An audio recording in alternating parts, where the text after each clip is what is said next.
as far as I can tell, Antifa is trying to get a fascist clampdown by their opponent. They want to manifest a fascist dictatorship.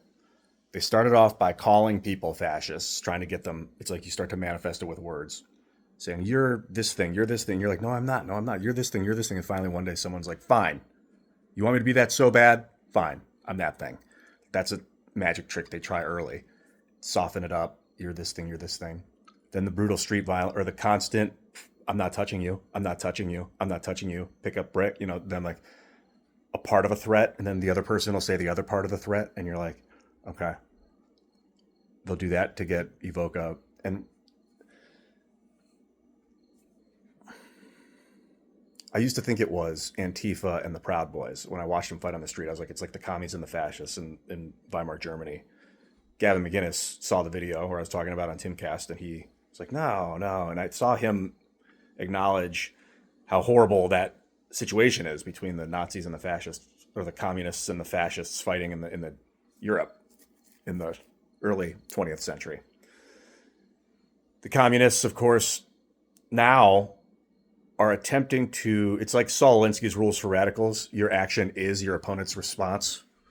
Like what you want. So what they want to do is get the government to become brutal, take power where people are like, yes, we trust you, government. That's basically the fascist aspect of it. In Giovanni Gentile's, philosophy of fascism, where it comes from, is the idea of like the state is the soul, is the main essence of the group unity.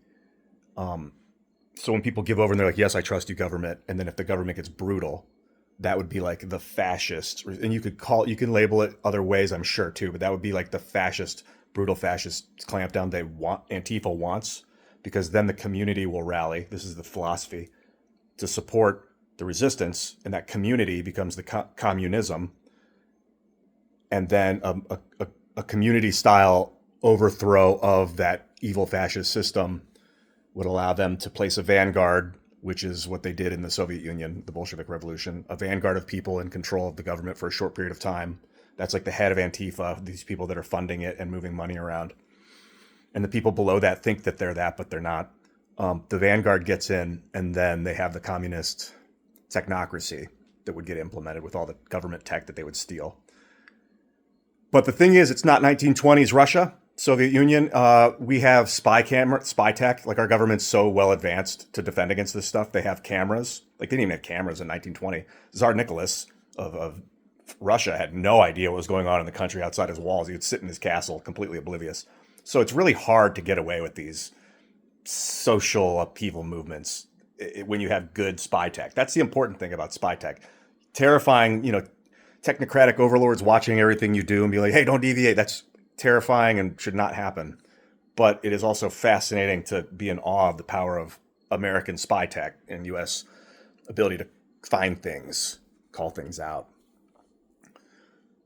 Essentially, in total, my philosophy is don't allow the government to fall into the trap of becoming the evil that the community would rally against.